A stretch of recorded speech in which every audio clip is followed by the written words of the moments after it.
Hello friends, my name is Khan and once again welcome back to my YouTube channel Karim classes. दोस्तों, हमेशा की तरह आज फिर मैं आपके लिए लेकर आया हूँ प्रीपोजिशन का पार्ट 5। और आज की इस वीडियो में भी हमेशा की तरह हम 10 नए प्रीपोजिशन के बारे में डिटेल में डिस्कस करने वाले हैं। और इन प्रीपोजिशन से रिलेटेड जो भी कन्फ्यूजन है, कॉन्सेप्ट है, जो भी एक्सेप्शन है, सभी कुछ आज की इस वीडियो में हम डिस्कस करेंगे। और निश्चित रूप से अगर ये वीडियो आप पूरा देख लेते हैं तो कुछ ना कुछ जरूर आप नया सीख कर जाएंगे। और दोस्तों, एक बात और मैं आपको कहना चाहूँगा, जो ये सीरीज़ मैंने प्रीपोजिशन की स्टार्ट की है, अगर आप इस सीरीज़ को अच्छी तरीके से देख लेते हैं, समझ लेते हैं, जितने भी एग्जाम्पल्स एक्सरसाइज मैं सीरीज़ के अंदर अपलोड कर रहा हूँ, अगर सभी कुछ आप अच्छी तरीके से देख लेते हैं तो मैं दावे के साथ कह सकता हूँ कि इस टॉपिक से रिलेटेड कोई भी क्वेश्चन, चाहे आपके कॉम्पिटिशन एग्जाम में है, चाहे बोर्ड एग्जाम में, कहीं पर भी इस टॉपिक से रिलेटेड अगर कोई भी क्वेश्चन आपके सामने आता है तो इजीली आप उसे सही कर पाएंगे, बशर्ते कि आप इस सीरीज़ को अच्छी तरीके से देखते हैं, समझते हैं।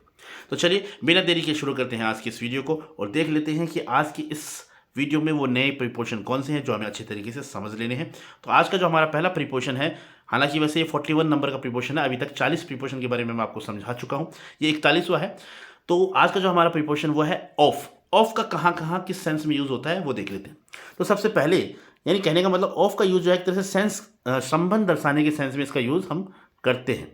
जैसे देख लेते हैं कहाँ किस तरीके से यूज़ करना है। जैसे इसका पहला यूज़ होता है, ऑफ का प्रयोग का, के, की के अर्थ में अधिकार या संबंध को बताने के लिए किया जाता है। ठीक है, तो जाहिर सी बात है, संबंध दर्शाने के लिए हम ऑफ का यूज़ करते हैं। एग्जाम्पल देख लेते हैं, एग्जाम्पल से आप बेहतर तरीके से समझ पाएंगे।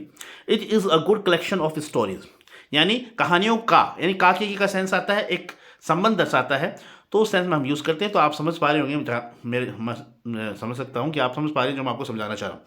ठीक है, तो it is a good collection of stories, यानी कहानियों का अच्छा संग्रह है ये। तो एक तरह से संबंध यहाँ पर दर्शाया जा रहा है, तो उस सेंस में हमने ऑफ का यूज़ किया है। He sent me a packet of pens, तो पेन्स का पैकेट है, तो काके का सेंस भी आ रहा है, एक संबंध दर्शाया जा रहा है, तो इस सेंस में हम यहाँ पर ऑफ का यूज़ कर रहे हैं। तो सिंपली इसी तरीके से, जैसे the water of this well, यानी ऑफ दिस वेल, इस कुएं का पानी, तो एक तरह से संबंध है, काके का सेंस आ रहा है। ठीक है, he is the brother of Kunal, एक संबंध दर्शाया जा रहा है, ब्रदर ऑफ कुणाल, कुणाल का भाई, और काके का सेंस आ रहा है, तो इस सेंस में हम ऑफ का यूज़ करते हैं। तो मोटे मोटे तौर पर एक यूज़ तो इसका ये हुआ। अब बात करते हैं दूसरे यूज़ की। ऑफ का प्रयोग में से के अर्थ में भी किया जाता है, यानी किसी समूह में एक या एक से अधिक को चुनने के लिए हम ऑफ का प्रयोग करते हैं। एग्जाम्पल देख लेते हैं, जैसे one of my students got a prize, यानी मेरे विद्यार्थियों में से एक। तो में से के सेंस में जब हम ऐसे किसी में से, यानी कि किसी में से कुछ या में से का सेंस आता है, तो वहां पर भी हम ऑफ का यूज़ करते हैं। यहाँ जैसे इस फ्रेज में यूज़ किया गया है, वन ऑफ माई स्टूडेंट, यानी मेरे विद्यार्थियों में से एक। ठीक है, तो यहां पर हमने ऑफ का यूज़ किया। इसी तरीके से आगे है, two of three manage to escape, तो तीन में से, ठीक है, तीन में से एक हो गया, तीन में से दो हो गया। ठीक है, he was one of the greatest politician, तो जितने भी ग्रेटेस्ट पॉलिटिशियन हैं उनमें से एक। तो कहने का मतलब में से का सेंस आता है, तो वहां पर भी हम ऑफ का यूज़ करते हैं। तो दो यूज़ हो गए। ठीक है, तीसरा इसका यूज होता है, मात्रा एवं नाप प्रकट करने के लिए भी ऑफ का प्रयोग किया जाता है। ये थोड़ा सा आपको ध्यान रखना है, अगर एग्जाम में आपका ऐसा कोई क्वेश्चन आता है तो आपको इस नियम का, इस रूल के अकॉर्डिंग आपको वहां पर ऑफ प्रीपोजिशन का यूज करना है। एग्जाम्पल कुछ इस तरीके से हो सकता है, जैसे I bought 10 kg of wheat. इस तरीके से अगर आपके सामने कोई क्वेश्चन आता है, ठीक है, तो आपको ऑफ का यूज करना है अगर ऐसे सेंस में कोई सेंटेंस आपके सामने आ रहा है। ठीक है, I bought 10 kg of wheat. ठीक है, इसी तरीके से नेक्स्ट एग्जांपल देख लेते हैं, give me 5 kilos of sugar, यानी शुगर के 5 किलो। सेंस ये निकलता है कि शुगर के 5 किलो मुझे दीजिए, है ना, गेहूं के 10 kg मैं लाया, ठीक है, मैंने खरीदे। तो ये सेंस आ रहा है यहाँ पर आपको ये इतना ध्यान रखना है, अगर ऐसा सेंटेंस आता है तो वहां पर आप ऑफ का यूज करेंगे। ठीक है, अगला एग्जाम्पल देख लेते हैं, he sold 50 meters of clothes. ठीक है, तो कहने का मतलब मात्रा या नाप प्रकट करने के लिए भी हम ऑफ का प्रयोग करते हैं। अगर ऐसे सेंस में ऐसे सेंटेंस आपके सामने आते हैं तो अपने जहन में आपको इस बात को रखना है कि यहाँ पर ऑफ प्रीपोजिशन हम यूज़ कर सकते हैं। ठीक है, अब बात करते हैं हमारी नेक्स्ट, जो इसका नेक्स्ट यूज़ है वो देख लेते हैं। नेक्स्ट इसका यूज़ है, देख लेते हैं, जस्ट अ मिनट। किसी खास रोग से मरने के लिए भी ऑफ का प्रयोग किया जाता है। ठीक है, जनरली डाई के बाद में हम ऑफ का यूज़ करते हैं। एग्जाम्पल कुछ इस तरीके से हो सकते हैं, अक्सर एग्जाम में इस रूल से रिलेटेड अक्सर क्वेश्चन पूछा भी जाता है, यानी डाई के बाद जनरली हम ऑफ प्रीपोजिशन का यूज़ करते हैं। एग्जाम्पल इस तरीके से अक्सर एग्जाम में पूछे जाते हैं, जैसे ही डाइड ऑफ न्यूमोनिया। ठीक है, अब यहाँ पर जैसे वो न्यूमोनिया से मरा, तो यहाँ पर से के सेंस में हम फ्रॉम का यूज़ नहीं करेंगे, हम ऑफ का यूज़ करेंगे, ये आपको ध्यान रखना। ही डाइड ऑफ कैंसर, वो कैंसर से मरा, तो यहाँ पर डाइड फ्रॉम कैंसर आप नहीं करेंगे, डाई के साथ जनरली हम ऑफ का यूज़ करते हैं। और जब भी किसी खास रोग से मरने के लिए किस सेंस में आप कोई सेंटेंस आप बना रहे हैं तो वहाँ पर आप ऑफ प्रीपोजिशन का यूज़ करेंगे। ठीक है, अगला हमारा जो इसका रूल है वो है किसी व्यक्ति या वस्तु को किसी से दूर करने या हटाने के लिए भी ऑफ का प्रयोग कुछ शब्दों के साथ किया जाता है। वैसे अगर हम हटाने के सेंस में जनरली हम किसका यूज़ करते हैं, ओ डबल एफ, ऑफ का यूज़ करते हैं, लेकिन उसकी स्पेलिंग होती है ओ डबल एफ। लेकिन यहाँ पर जो ओ एफ है हमारा, इसका भी यूज़ कई बार हम किसी को किसी से दूर करने या हटाने के सेंस में करते हैं। एग्जाम्पल कुछ इस तरीके से होते हैं, जैसे एक फ्रेजल वर्ब है get rid of. Get rid of का मतलब होता है छुटकारा पाना। तो यहाँ पर गेट रिड और ऑफ की स्पेलिंग खाली ओ एफ होती है, ओ डबल एफ नहीं होती। तो ये आपको थोड़ा सा ध्यान रखना है, कई बार बच्चे कंफ्यूज हो जाते हैं और वो अपना क्वेश्चन आंसर जो है वो गलत कर बैठते हैं। ठीक है, तो गेट रिड ऑफ का मतलब होता है छुटकारा पाना। तो यहाँ पर जैसे कि एग्जाम्पल दिया हुआ है, आप देख पा रहे हैं, he wants to get rid of her, यानी वो उससे छुटकारा पाना चाहता है। तो अगर ऐसा आ जाए तो गेट रिड के बाद में आप ओ एफ ऑफ लगाएंगे, ओ डबल एफ ऑफ नहीं लगाएंगे। ठीक है, अगला हमारा सेंटेंस है you have been deprived of everything. Deprive मतलब होता है वंचित होना। तो डिप्राइव के साथ भी हम ऑफ प्रीपोजिशन का यूज करते हैं। यहाँ पर अलग होने का सेंस एक आ रहा है, ठीक है ना, लेकिन यहाँ पर ओ डबल एफ नहीं आएगा, ओ एफ ही आएगा। ठीक है, डिप्राइव के साथ भी हम ऑफ प्रीपोजिशन का यूज करते हैं। अगला है he was cured of pneumonia. ठीक है, तो क्योर के साथ भी हम ऑफ प्रीपोजिशन का यूज करते हैं। ठीक है, तो इस तरीके से आपको ध्यान रखने कुछ वर्ब्स ऐसी होती हैं जिनके साथ हम फिक्स प्रीपोजिशन भी आते हैं, तो ऐसे सेंस में हम ऑफ प्रीपोजिशन का यूज करते हैं। और कुछ वर्ब्स हैं जैसे डिस्पोज मतलब होता है निपटाना या समाप्त करना, इसके साथ भी प्रीपोजिशन ऑफ का यूज होता है, खाली ओ एफ का। ठीक है, ओ डबल एफ नहीं होगा, ऑफ ही होगा। एक जैसे रॉब ऑफ है, तो रॉब का मतलब होता है लूटना, तो रॉब के साथ जो प्रीपोजिशन आता है वो ओ एफ आता है। ठीक है, ऑफ। इसी तरीके से एक्विट ऑफ यानी बरी करना या मुक्त करना। तो कुल मिलाकर हम कह सकते हैं कि क्योर है, गेट रिड ऑफ है, डिप्राइव्ड ऑफ है, डिस्पोज ऑफ है, रोब ऑफ है, एक्विट ऑफ है। तो ये कुछ ऐसी वर्ब्स हैं ये ऑफ को अपने साथ लेकर आती हैं। ठीक है, और इसका यहाँ पर सेंस जो आता है वो अलग होने का या दूर हटाने के सेंस में हम यहाँ पर इसका यूज़ करते हैं। ठीक है, अब बात करते हैं हमारे इसकी नेक्स्ट यूज़ की, और नेक्स्ट यूज़ भी इंपॉर्टेंट है। तारीख बताने के लिए भी ऑफ का प्रयोग किया जाता है। जैसे we shall start the work on 10th of April. इसे आप अगर सीधा डायरेक्ट लिखना चाहें तो 10th अप्रैल भी कर सकते हैं, लेकिन कई बार 10th ऑफ अप्रैल भी लिखा जाता है। ठीक है, तो 10th ऑफ अप्रैल, ठीक है, अप्रैल की 10 तारीख को। ठीक है, सेंस ये निकल रहा है, तो ऐसे सेंस में आप ऑफ प्रीपोजिशन का यूज कर सकते हैं। He came here on 25th of July. तो ऑफ और डेट और मंथ के बीच में ऑफ का प्रीपोजिशन का यहाँ पर यूज किया गया है, तो इसे थोड़ा ध्यान रखिएगा। ऐसा भी सेंटेंस कई बार हम फॉर्मेट करते हैं, बनाते हैं। ठीक है, इसे वैसे आप 25 जुलाई भी लिख सकते थे, जैसे कि इस नेक्स्ट सेंटेंस में मैंने लिखा है, और 25 ऑफ जुलाई भी कह सकते हैं, 10th ऑफ जुलाई भी कह सकते हैं, 10th ऑफ अप्रैल भी कह सकते हैं। तो इस तरीके से आप ऑफ प्रीपोजिशन का यूज़ कर सकते हैं, आपका गलत नहीं होगा। तो ये भी आपको ध्यान होना चाहिए, तारीख बताने के लिए भी ऑफ प्रीपोजिशन का यूज़ किया जाता है। अब बात करते हैं हमारे, यानी कुल मिलाकर ऑफ के जो है मोटे मोटे 6 यूज़ होते हैं, वो मैंने आपको बता दी हैं। इन 6 यूजेस को आप अच्छी तरीके से अपने जहन में सेट कर लें, ध्यान कर अच्छी तरीके से इन्हें समझ लें, ताकि एग्जाम में जब भी ऑफ प्रीपोजिशन कहीं पर भी यूज़ आए तो आप इजीली अपना आंसर जो है वो सही कर पाए। ठीक है, अब बात करते हैं हमारे नेक्स्ट प्रीपोजिशन की, वो है बड़ा सिंपल सा है, इनसाइड। इनसाइड का मतलब होता है किसी बंद आकृति के अंदर की तरफ। ठीक है, इनसाइड का मतलब होता है किसी बंद आकृति के अंदर की तरफ। जैसे ये है, he was inside and I was outside. तो सिंपली आप जैसे जिसमें ज़्यादा कन्फ्यूजन नहीं है, तो जैसे ही वॉज इनसाइड वो अंदर था, आई वॉज आउटसाइड मैं बाहर था, तो इस सेंस में हम यूज़ करते हैं। कहने का मतलब कोई भी बंद आकृति अगर उसके अंदर कोई चीज़ है तो आप जनरली वहाँ पर हम इनका यूज़ भी करते हैं, और इनसाइड का यूज़ भी आप कर सकते हैं। आउटसाइड का मतलब आउटसाइड इसका अपोजिट होता है, और आउटसाइड का मतलब होता है किसी बंद आकृति के बाहर की तरफ। एग्जाम्पल कुछ इस तरीके से होंगे, जैसे he was inside and I was outside, यानी मैं बाहर की तरफ था, जैसे कि एग्जाम्पल तो यही हो गया। दूसरा, he was outside the school premises. अब वो he was outside of the school premises, यहाँ पर ऑफ लिखना था, तो जो है वो स्कूल की बिल्डिंग के बाहर था। तो यहाँ पर आउटसाइड का मतलब था कि स्कूल के आसपास ही, लेकिन स्कूल की बिल्डिंग के बाहर है। अगर जैसे कई बार हम बोलते हैं कि आउट ऑफ स्टेशन वो गया हुआ है, तो आउट ऑफ स्टेशन का मतलब होता है कि वो काफ़ी मतलब उस जगह से काफ़ी दूर है, अलग है। लेकिन आउटसाइड बोलते हैं तो उसका मतलब यही सेंस निकल कर आता है कि उस जगह के आसपास ही है। ठीक है, तो इस तरीके से आउटसाइड और आउट ऑफ में यही फर्क होता है। तो यहाँ पर he was outside the school premises, इसका मतलब हो गया कि स्कूल बिल्डिंग के बाहर तो है लेकिन आसपास ही।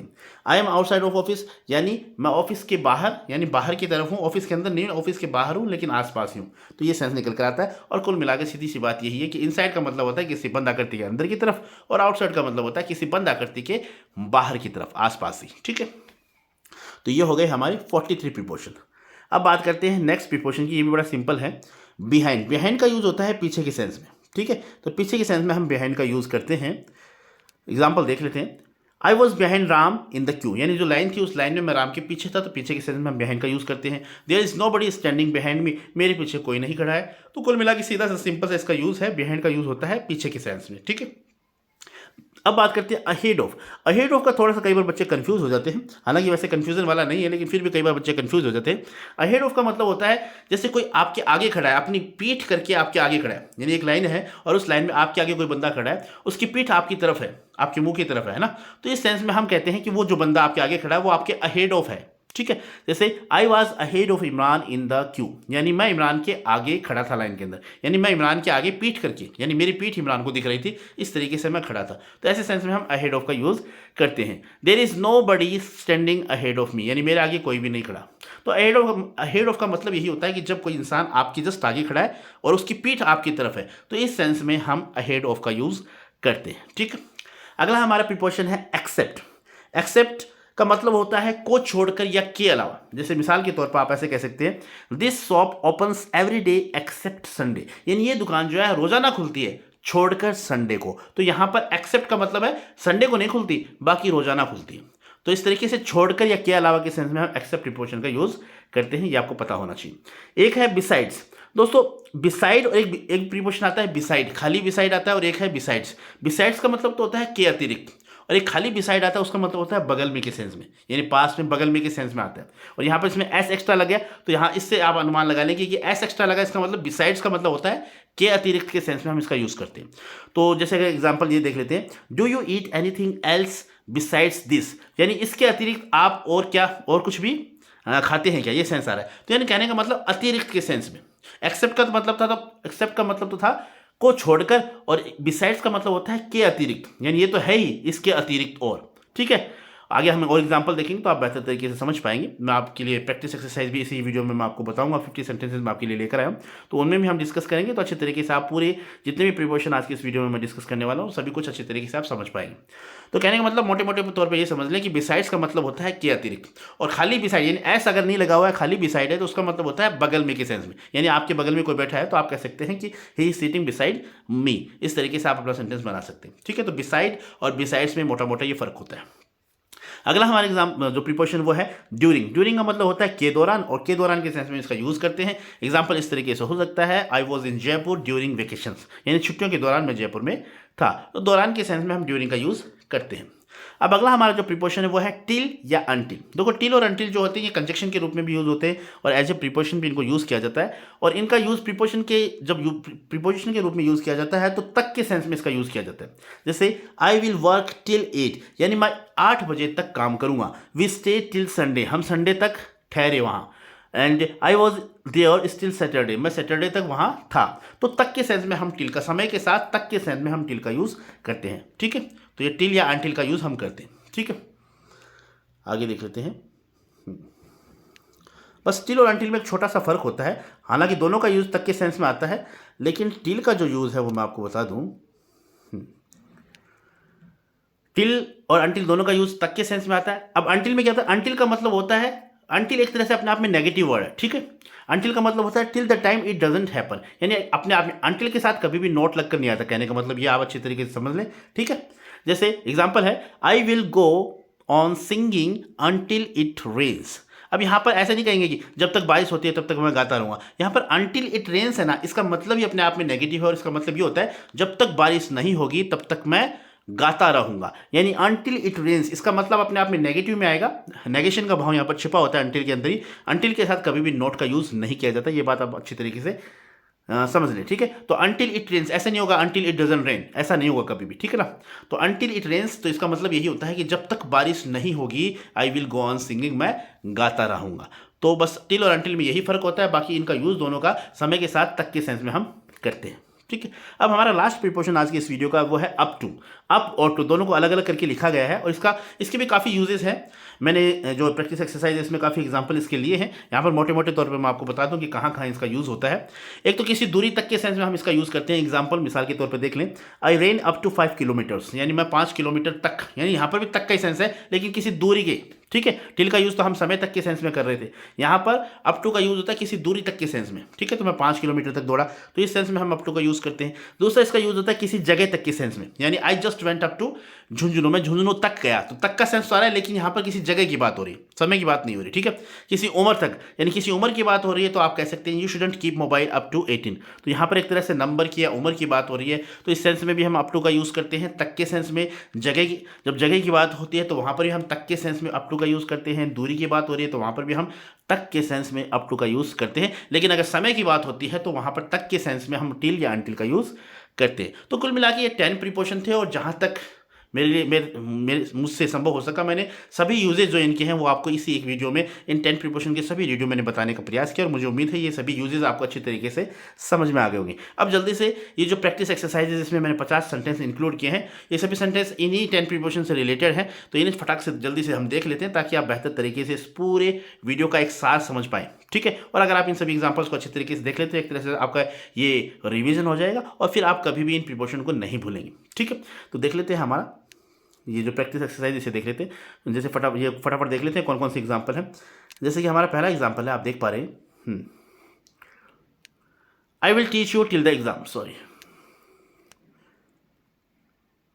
I will teach you till the exam, यानी मैं एग्जाम तक आपको पढ़ाऊंगा, ठीक है। तो तक के सेंस में समय के तक, यानी एग्जाम के समय तक मैं आपको पढ़ाऊंगा, ये समय का सेंस आ रहा है, ठीक है। I am free till 6 AM, 6 बजे तक मैं फ्री हो जाऊंगा, तक का सेंस है, समय का सेंस है। दे प्लीचेस टिल मिडनाइट, समय का सेंस है, टिल का यूज होगा, ठीक है। तक के सेंस में मैंने आपको बताया थी, समय के सेंस में, तक के सेंस में हम समय के साथ टिल का यूज करते हैं। अगला हमारा यूज है I wish to visit Kashmir during the summer vacation, तो मैंने आपको बताया था ड्यूरिंग का यूज होता है दौरान के सेंस में, तो यहाँ पर इजीली आप समझ पा रहे हैं इस चीज को। There is a beautiful garden behind the school, behind का यूज होता है पीछे के सेंस में, तो सिंपली अगर ऐसा कोई सेंटेंस आता है तो आप आसानी से अपना आंसर कर पाएंगे। सी डाइड ऑफ हंगर, बस इसको थोड़ा सा ध्यान रखना है, डाई के साथ जनरली हम ओ प्रीपोजिशन का यूज करते हैं, जब भी किसी बीमारी की या कोई ऐसी हंगर, डायरिया या कोलेरा, कैंसर, जो ऐसी बीमारियां होती है तो और उनसे पहले डाई आया हुआ है, यानी डाई के साथ जनरली हम ओ प्रीपोजिशन का यूज करते हैं, ठीक है। तो ये आपको थोड़ा सा ध्यान रखना है। अगला है I will stay here till he comes, ठीक है, जब तक वो आता है, यानी एक तरह से समय का सेंस आ रहा है, तो यहाँ पर टिल का यूज हम करेंगे, ठीक है। अनटिल का भी यूज कर सकते हैं, पर अनटिल का यूज करते हैं तो वो नेगेटिव सेंस आता है। यहाँ पर अगर आप अनटिल का यूज करते हैं तो सेंस ही निकलता, आई विल स्टे हियर, मैं यहाँ ठहरूंगा, अनटिल ही कम्स, जब तक वो यहाँ नहीं आएगा, तो वो ऐसा सेंस आता है, ठीक है। हालांकि यूज अगर सेंस सही आ रहा है आपका, तो अकॉर्डिंग टू द सिचुएशन आप अनटिल और टिल दोनों का यूज कर सकते हैं। बस अनटिल में अपने आप में एक नेगेशन का भाव छिपा होता है, ये बात आपको ध्यान रखनी है, ठीक है।